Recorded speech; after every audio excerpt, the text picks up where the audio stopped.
Good evening, everyone. Happy cold Thursday in the Northeast. This is Dr. Maria Sophocles bringing you an episode of Gynecollege, which is an initiative that we started here at Women's Healthcare of Princeton to discuss relevant topics in women's health.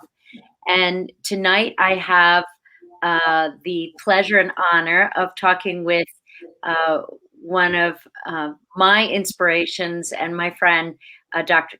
Katherine Wilemon, who is the founder, really, of the FH Foundation, which is a nonprofit dedicated to the diagnosis and treatment of people with genetic conditions related to heart disease, including familial hypercholesterolemia, which yours truly has. And that's how I met Katherine. And she and I share a passion, I think it's safe to say, for helping women understand that heart disease is not just a disease of elderly men. We have our own personal stories, which we'll share with you tonight. And we also want to just share with you some takeaways so that you can leave this little 30-minute episode with some ideas and some maybe fresh takes on your own personal relationship to heart disease and why, especially as a woman, you shouldn't think of it as something for older people or something just for men. Katherine, thank you so much for joining me. I know you just moved and it's not easy when you're moving, so thank you for making time tonight. Thank you so much, Maria, for having me. I wondered if we could start with you sharing your own story, your personal story, if you don't mind, with the people who are listening tonight. It's compelling and it highlights, for me anyway, the reality of heart disease for those of us who heretofore thought of it as a disease of older people. So if you would share your own story, I'd love to talk a little about that. Sure, I'd be happy to. So I found out that I had high cholesterol when I was 15 years old, and it was extremely high. And I was told that I would probably need to be on cholesterol lowering medications for most of my life, but never really given any additional information. And then when I was just turning 39, and I started to experience a lot of tightness in my chest and shortness of breath when I would go even up the stairs in my own house. At the time, we lived in the Hollywood Hills, and my husband and I would hike all the time, and it got to be so bad that we could just go a short distance before I would have to stop and catch my breath. And I had some pain that would radiate down my right shoulder, not my left. And so I was concerned and a little bit on alert. I went to see a cardiologist. He was pretty dismissive, told me not to worry, because remember, I wasn't even 40 years old, despite my long history of very elevated LDL or bad cholesterol. And then one day I was out gardening and I lifted a heavy pot, and all of a sudden, what had been more diffuse pain turned into crushing chest pain. And I knew instantly that something was very wrong. And I called 911 for the first time in my life. And when the paramedics arrived, I told them I was afraid I might be having a heart attack. And they said, there's no way that you're having a heart attack. And literally what they said to me was, if it was your husband, maybe, but you're not having a heart attack. And throughout the course of interacting with the medical system, which I have the deepest respect for, I ran into similar barriers where my experience was, and my own sense that something was deeply wrong, was being dismissed. Ultimately, I ended up in the catheterization lab and found out that I had 100% occlusion of the main artery that feeds my heart. And I was quite lucky to wake up from that operation and have experienced relatively small amount of damage to my heart muscle. And it took me subsequently about 2 years to find a physician who actually accurately diagnosed me with the genetic condition that you and I both have, familial hypercholesterolemia. But I think it's also important to note that even though I had a heart attack, and best practices would definitely be that I'd go through cardiac rehab, I was not referred to cardiac rehab. And the data show that many women, this is just one of the barriers we face, both in diagnosis, but then also in subsequent care, that I was not offered cardiac rehab, which discourages you from entering life as gracefully again after you have an event. Is there a gender discrepancy with that? Do we know whether There is. Yeah, so you and I know that and we've both encountered this in the world of medicine, that chest pain and symptoms of a heart attack are more likely to be dismissed if you're a woman, correct? And is that at any age? It is at any age. Of course, at the time, I faced a double barrier to care because I was younger, because I have a genetic condition, and a female. And so, I think, or if someone were of a different ethnicity too, we know they face additional barriers sometimes to care. So, but unequivocally, being a female at any age will make you are less likely to be taken seriously. And what's interesting also is that we take ourselves less seriously, and it takes us about 30% more time from the time that we first experience symptoms that could be indicative of a heart attack or something being wrong with our circulation to our heart. It takes us longer to go to the ER or to call for help. So I think this really speaks to how broad these misconceptions are.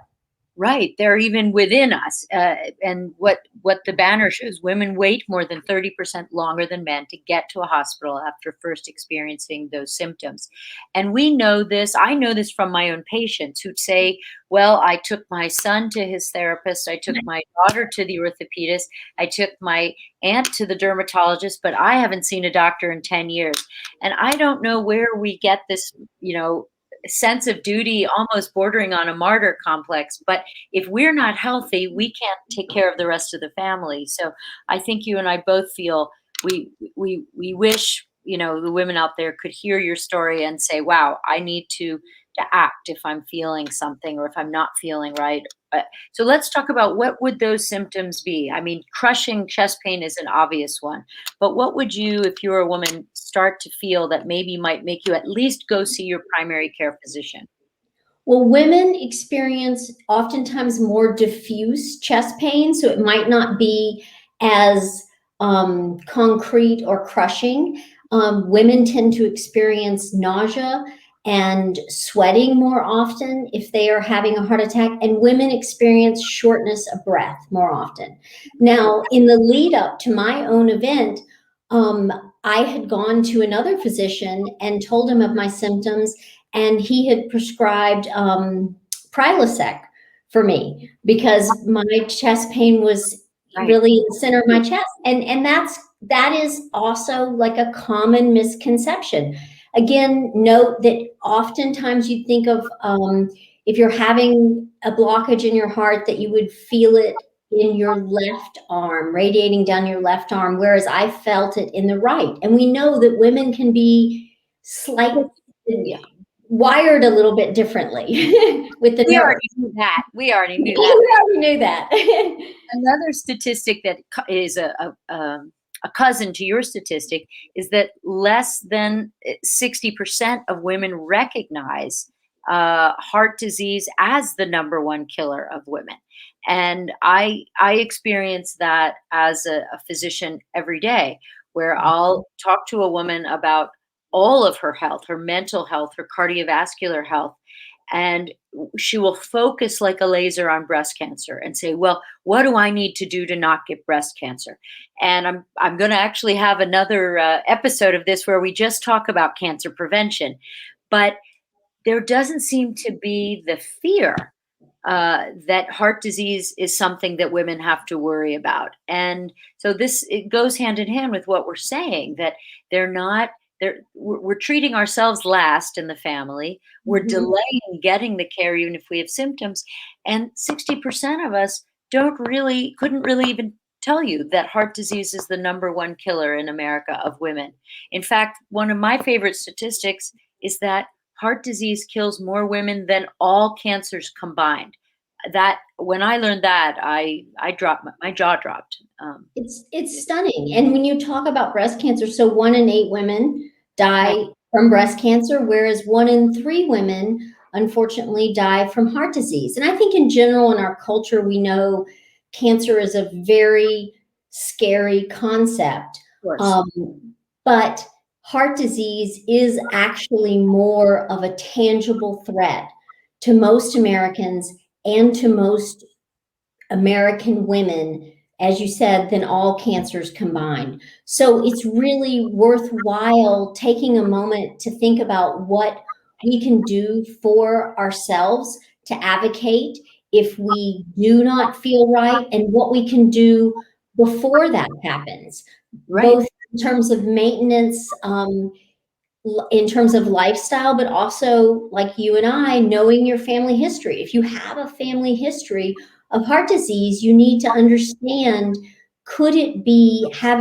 genetic origins that put you at higher risk? Right. And family history and genetics is an easy thing. It's free to know. It costs nothing. Share your family history. And if you're not sure if your family history is significant, share it with a physician. If you feel that that physician is dismissive or isn't equipped to understand whether that's significant, that's okay too. It doesn't mean that's a bad physician. Oh, my cat decided to join the thing. It means that it means that you need to look a little further. And there's nothing wrong. There's no shame. It's advocating for yourself. I think you and I have both been dismissed by experts and specialists who we went to as young women for advice. And I went to a cardiologist once and I was in my 30s and I was fit, I was healthy, I was a non-smoker, I wasn't overweight, I have no other medical conditions. And he said to me, "You have nothing to worry about." He said, "The fact that you're not overweight and a non-smoker, that's all you need to worry about." And I said, "Well, I have this genetic condition." And he said, Mhm. "Well, just keep your weight down and you'll be fine." Well, that's not true because we know that people with high cholesterol due to an abnormal genetic condition like familial hyperlipidemia is that we have a higher risk of cardiac events and we have to be taken, I guess, treated a little more aggressively. Is that how you'd put it? I mean, Yeah, well, we have about 20-fold risk of premature cardiovascular disease. So it's not even a small amount, it's a significant amount. And as you and I know, and hopefully your listeners will tune into this if they have a family history, 90% of people with familial hypercholesterolemia have never heard of the words familial hypercholesterolemia and are undiagnosed. right, Um, so it's absolutely worthwhile to investigate your family history. And that goes for all health conditions, such as breast cancer and other things. It really, as you said, it's a free tool and it's bonding. It's important to understand more about your family, the past, so that possibly if something does make you more vulnerable, you can also change your future and the future of your children. And if I can just go back to your point about young women being dismissed as potentially high risk, I think when women are childbearing, if we have to be on lifelong medication, such as myself and you, then we already know there's going to be a gap in our care while right, we are trying right. to have children, be pregnant, and then breastfeed. And Mhm. so, any advantage we might get from estrogen, I think, is offset by the time that we wouldn't be treated. And we know that women in general are less well treated to guidelines for their LDL cholesterol, for their blood pressure. So it is never too early to start prevention. Never, never. And then thinking a little later down the reproductive timeline in menopause when we lose the benefit of estrogen. And remember the benefit we believe is on the coronary arteries and the cardiovascular system itself. So women have an advantage while they're pre-menopausal. But once they become postmenopausal, they lose that advantage. So we see a creeping up in the incidence of heart disease, a catching up to that of men postmenopausally. So, Catherine, your point of get diagnosed early, get treated early is important. The other that's important is just because you're 55 and fit and don't smoke, if you are postmenopausal, you are losing your competitive edge in the heart disease game. And you may not see it or feel it. It's a silent, chronic, progressive process.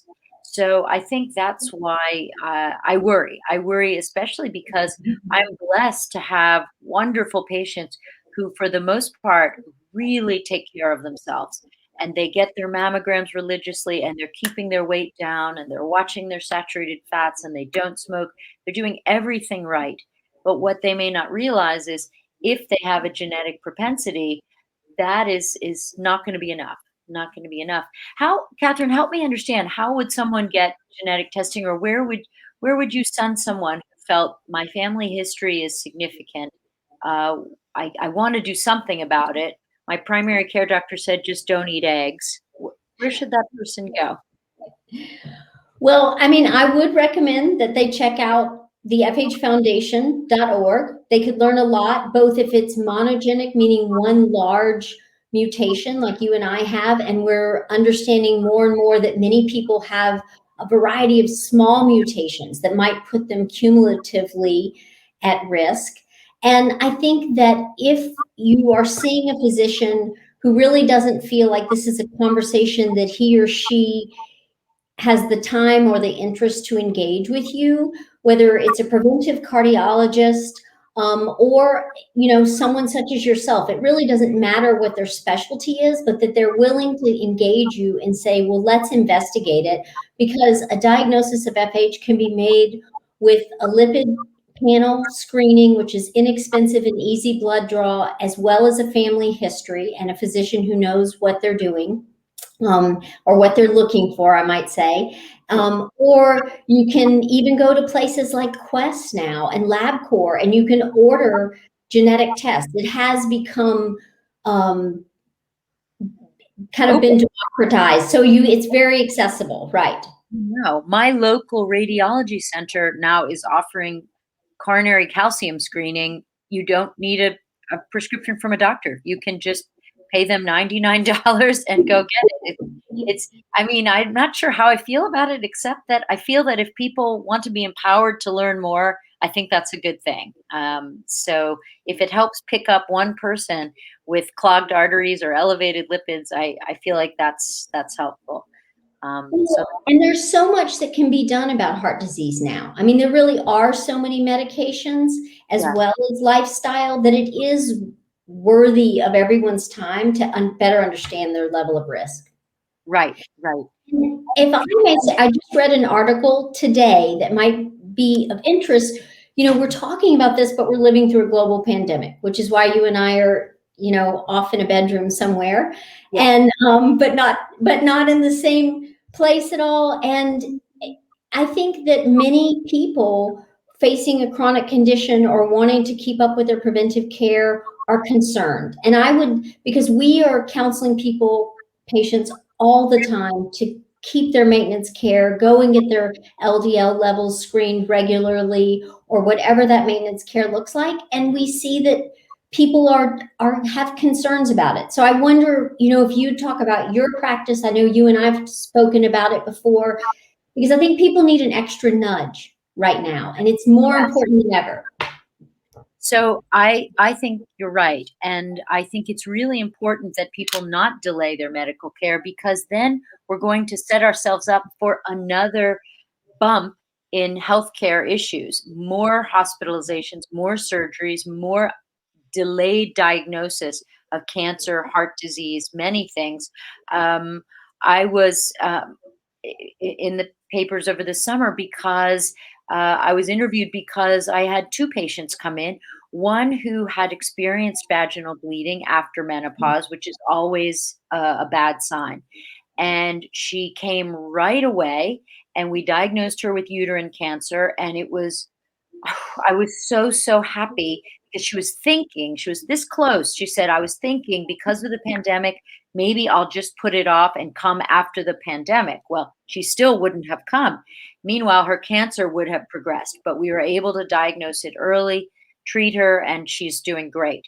The other woman sadly came in and she had felt a breast lump around March, but the pandemic was just erupting and she was really afraid to come in, and the lump grew and grew, and by the time she came to see me in the fall, it was large, and it was a very aggressive cancer that had grown very large, and she simply, I don't know if she was wishing it away. I think she was so afraid of the pandemic and of getting COVID that she delayed the diagnosis, and her outcome is very different now because she delayed it. So I can't speak clearly enough and urgently enough when I say both problem reasons and preventive care should not be delayed because of the pandemic. Doctors' offices, I can't speak for all of them. I'll speak for mine, but I believe everyone is trying to do what our practice has done. We have taken all the measures we possibly can. We no longer have a waiting room. You go from your car into an exam room. You're examined by a physician in a mask and gown and gloves. Everything is clean as a whistle. When we're finished, you exit. And so there's no waiting room. There's no fear of waiting in a group situation. The risk of getting COVID in a doctor's office might seem high, like there's some virus floating around in the air, but it's truly not. It's truly not a disease you're going to get by being in a doctor's exam room, not on the table surfaces, not at the checkout. Uh, and the risk of not getting your mammogram script or your pap smear or your heart listened to is not nothing. It's not. Every week I diagnose something that someone says, "Yeah, that's been bugging me, but I figured it was nothing." And every month I diagnose something that someone didn't even know was there. So, and I'm just an OBGYN. So you can imagine, primary cares have even more opportunity to help. So I do feel really strongly about that. And if you really are afraid to come in, telehealth, schedule a Right. telehealth visit. Everybody's offering them. I did 11 visits today, in the morning. So it's easy and it's safe and you can do it in your bathrobe. So it's really a good option. Thanks, Catherine, for bringing that up so much. Yeah, and we are seeing that people, like at the Mass General, there were, I think, 40% less cholesterol screenings from March 2020 to September 2020 rather than the same dates in 2019. So I think it's important for people to hear again and again what the medical community is doing to protect their patients, and that part of the reason lifespans have increased so dramatically are because we have incredibly, that's right, we have maintenance and preventative care. People are interfacing on a regular basis, and the tools of being able to assess whether something is wrong have only gotten better and better. That's But right. like you said, time is of the essence. Yes, and FH can't wait, remember. So FH can't wait. And heart disease really can't wait. If women have a heart attack, we also are more likely to die from our first heart attack. And we don't fully understand yet the reasons why, but in general, putting off our health in any way is really not worth the risk. no, and health can be a very broad thing. Here I'm a surgeon, and yet the last year I've become primary care / psychologist because so many women have come in. Of course, women still come for surgical needs and fibroids and pain and bleeding, but they also come now in the pandemic because they need support. They're not sleeping, they're gaining weight, they are depressed, they're anxious. These all count, and these all relate to heart disease, don't they, Catherine? I mean, we know. They all increase your risk. And for women, as you said, stress, depression, anxiety, the lack of social connection. Poor sleep comes from stress, and all of those other things. They increase anyone's risk, regardless of their profile. Right. For And disease. I know even the physicians and nurses at our hospital are experiencing high rates of burnout, depression. And so there are a number of systems in place in the hospital to help them, but every patient, every woman doesn't know where to turn. So if you don't know where to turn because you're depressed, anxious, lonely, gaining weight, not sleeping, start with your physician, start with your nurse practitioner, your PA. And if they are worth their salt, they will say, look, I can help you, or I can't, but I know someone who can. And Mhm. it's okay to reach out. It's important to reach out. It's a very strange time. Japan has appointed a minister of loneliness just to deal with the Kidding? the increase in suicide and depression in Japan in the pandemic. It's important. It's really important. Um, anyway, I didn't mean to talk so much. If anyone has questions, they are welcome to put them into us to reach. You can always reach me through princetongyn.com. Oh no, my kids are messaging me. Ah, sorry, they don't know I'm doing this. They're not watching this, of course.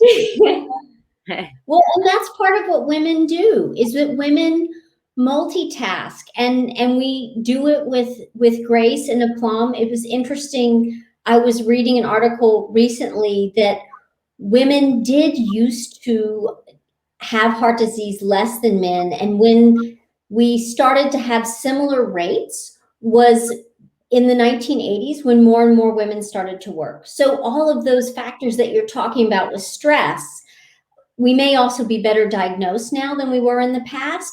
But I think that we're holding down a lot of functions, taking care of kids of various ages, and as you said, also other family members. And I think it's just so critical that we do own the right and the importance of taking care of ourselves every day, and just tell ourselves that we deserve that Yes. care, to advocate. I tell patients to give themselves permission. Give themselves permission. And if they look at me funny, I say, I'm giving you permission. I'm giving you permission to be Mhm. luxurious and take care of yourself. It doesn't have to be a spa day. It can be 15 minutes of meditation. It can be a 30-minute walk. So many women tell me they feel overburdened. Women our age, especially Catherine, they worry about aging parents. They worry about growing children. They worry about their careers, or their businesses, or their organizations. And the Mhm. more we do, the more we're allowed to fly and spread our wings and climb, is wonderful. But society, of course, still says you'll bear the children, you'll run the home, you'll care for Mhm. the aging parents. So it's a lot. It's a lot, and there's no question that stress impacts our longevity. Our longevity. Well, and I think what you're talking about with reaching out to a physician, it's remembering that we don't have to do it alone, whether we're calling a girlfriend or we're calling a favorite physician, that we deserve a team. I think it's really important, because we can expect ourselves to be so strong. Yes, I know. And I think uh, I think women in particular use female friends in that way. I have so many patients who come who just come because their friend says you have to go. You have to do that. And I think these are women who maybe even their primary care doctor said go to a gynecologist, and they neglected. But then you have girlfriends who just say you have to go sort this out for yourself. So I think that's great. So I guess our very non-clinical message is lean on your friends, right? Yes. So let's real quick, because we don't have too much time left. What could women do? Let's kind of rapid fire bullet out. What could women do to maximize their health and to be proactive to achieve overall health and heart health? What would you rattle off? So for heart health, I really do think it sounds so simple, but please make the effort to understand your family history on both sides of your family. Make time to exercise, even if it's just walking. That really has merit. And I think now that we're all sitting in front of Zoom all the time, it's more important than ever that we carve that time out to get physical exercise, whatever that looks like for you at this point in your life. Healthy diet is still important, although sometimes you have to have those French fries with your kids or something else. It is really a pattern of eating, and as a whole, a diet that's low in saturated fat and low in preservatives and sugars are really important over the long run. Moderate drinking is important, not smoking. Today we know too much. The one thing I would say is we absolutely know too much for anyone to be smoking. And so if you do smoke, there's help that you can get to stop. So what else, Maria, am I missing? Sleep. I mean, sleep eludes us for many reasons. It eludes us in all ages now, but particularly it eludes the perimenopausal crowd, that 40 to 55-year-old woman whose hormones are wreaking havoc on her ability to have deep, prolonged sleep. And then when you add in pandemic, job loss, kid issues, parent issues, sleep has become a very elusive dream for a lot of my patients, pun intended. So there are ways we can help with that. We'll do another episode on that, I promise. We'll watch that. Phenomenal book, but I'll tell you at that episode, you'll have to visit. Some really interesting ideas. And yes, there are new sleep medications that are not habit forming. So there's a lot of good stuff. The importance of sleep cannot be understated. If you're not getting it, seek it out, because it'll help your energy, it'll help your heart, it'll help everything. Right. And the other thing is see your doctor. And if your doctor, I think, is someone that you don't want to go see, get a new doctor. Yeah. I think it's really important that you need a relationship with a physician that you feel comfortable with, and to lean on your community. Or a nurse practitioner or a physician assistant. It doesn't even have to be an MD, but someone who clinically has your back. That's what you have to really be feeling. And patients can tell. They can tell. So if you're not feeling it, you will. Oh, we have a question, I think, or at least a patient, Gail. I have high LP little a, cardiovascular disease, coronary artery disease, and was told that you need a hysterectomy. And you have a family history of gynecological cancers. The quandary is whether at 60 I can afford to let my ovaries go. Yes, this is an easy question, Gail. I'm so glad you asked this. Your ovaries have been optional, we'll say, since about the age of 50. So for the last decade, they have been making so very little estrogen that whether they are there or not is not affording you a tremendous help in terms of not only coronary artery prevention or help, but bone health. So if you were 40 or younger, I would urge that you keep the ovaries. 50 or over in general, they should come out. Remember, ovarian cancer itself is a 1 in 80 risk. So you don't want to leave two little tiny almond-shaped organs that are basically not functioning anymore, especially with a family history of gynecologic cancer. They're just little time bombs now. And by the way, if you need that little smidge of estrogen they're making, you could have a little transdermal patch of it for hot flashes or whatever your needs are. But you're not going to get those ovaries out and have a dramatic crash into menopausal symptoms, not at 60. I don't. And if you do, you can call me and tell me how upset you are that I told you wrong. But in general, at 60, Gail, they should come out. They should come out.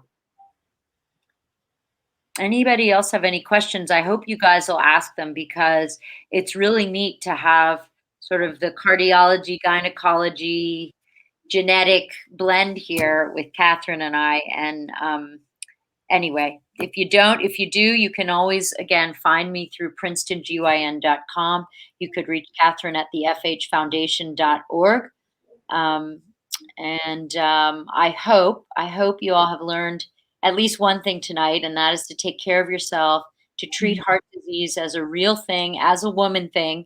It is a girl thing, whether we want it to be or not. And I don't know, Catherine, your story, my story. I didn't even share my story, but it's not as dramatic as Catherine's because I was diagnosed at age 7 and I've never had an event. But like Catherine, I have been brushed aside by many physicians who said, you really don't have to worry about this high cholesterol because you're a woman. And that's just not enough. That's just not true. And it was meeting Catherine that really drove that point home for me. So, all right. Well, thank you all so very much. And Catherine, thank you. Thank you. Thank you. I miss you. And I hope we'll get to do this again. Oh, Thank there's you. my cat. It's time to go. Thank you, Maria. Take care. Everybody be well. Good night.